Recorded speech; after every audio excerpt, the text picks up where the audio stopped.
ในตอนบ่ายของวันที่ 12 ธันวาคม 2024 อยู่ที่ห้องประชุมห้องว่าการปกครองแขวงไซสมบูรณ์ได้จัดพิธีประกาศการแต่งตั้งยกย้ายหัวหน้าและรองหัวหน้ากองบัญชาการปกครองแขวงไซสมบูรณ์ให้เกียรติเข้าร่วมเป็นประธานโดยท่านพลเอกวิไลลาคำฟองกรรมการกรมการเมืองส่วนกลางภาครองนายกรัฐมนตรีกระทรวงป้องกันความสงบมีคณะประจำพรรคแขวงกรรมการพรรคแขวงคณะพักคณะบัญชากรมใหญ่ห้องว่าการกระทรวงกองบัญชาการปกศาสตร์ป้องกันความสงบแขวงแผนกการองค์การกลุ่มกองอ้อมข้างแขวงตลอดฮอดนายและพลตำรวจภายในกองบัญชาการปกครองแขวงเข้าร่วม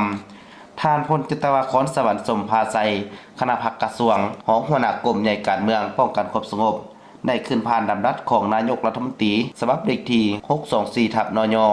ว่าด้วยการแต่งตั้งหัวหน้ากองบัญชาการปกครองแขวงไซสมบูรณ์ในนี้นายกรัฐมนตรีออกดำรัสแต่งตั้งสหายพันเอกอุดัยอินสุวรรณเป็นหัวหน้ากองบัญชาการป้องกันความสงบแขวงไซสมบูรณ์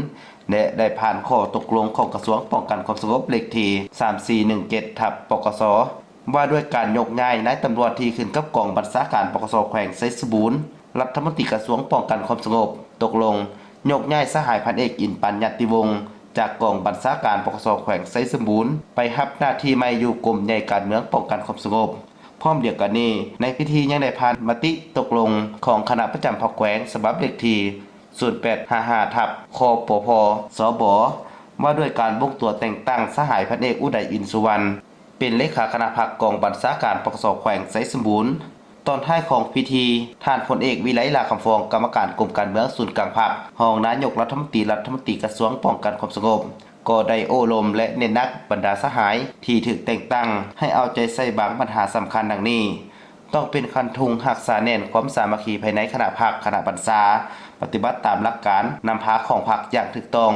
มีความเป็นเอกภาพในการค้นคว้าตัดสินปัญหาแบบแผนวิธีเฮ็ดเวียกต้องแทบตัวจริง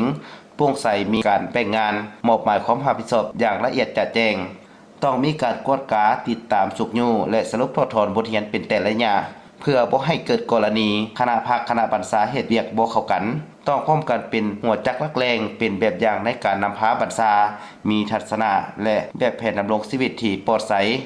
ปฏิบัติหน้าที่โดยความบริสุทธิ์สัตย์ซื่อมีจรรยาบรรณจรรยธรรมมีความสะดวกไวต่อสภาพการในเงื่อนไขอันใหม่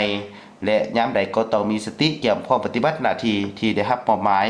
ต้องเด็ดเดียวตันแนวคิดอวดองค์ทะนงตัวถือโตเป็นเอกบ่ฟังคันเทิงบ่ฟังคำคิดเห็นของหมู่คณะบ่อยากถอดบทเรียนนำคนอื่นแนวคิดมักง่ายอคติและย่อท้อต่างๆซึ่งจะนำผลเสียหายให้แก่ตนเองและการจัดตั้งต้องเข้มงวดต่อตนเองต่อหน้าที่การเมืองที่ได้รับมอบหมายต้องคิดเสมอว่าการนำพาบัญชาที่ประสบผลสำเร็จแม่นความเชื่อมั่นในความสามารถการแบ่งงานและมอบหมายหน้าที่ในหมู่คณะหรืออ้ายน้องที่ปฏิบัติเฮ็ดหน้าที่และต้องปรับปรุงตนเองอย่างรอบด้านมันสำรวจกวดกาตนเองอยู่เสมอมีสติจริงใจรับการตำหนิติชมจากหมู่คณะอ้ายน้องด้านใดปฏิบัติบ่ถูกต้องก็ต้องปรับปรุงเปลี่ยนแปลงและสิ่งที่สำคัญต้องเป็นเจ้าการเอาใจใส่อย่างห้าวหันต่อการจัดตั้งปฏิวัติวาระแห่งชาติว่าด้วยการแก้ไขปัญหายาเสพติดอย่างแข็งแรงและเข้มงวดของคณะพรรคแขวงของประธานของประธานของรัฐมนตรีแขวงของคณะบริหารงานพรรคแขวง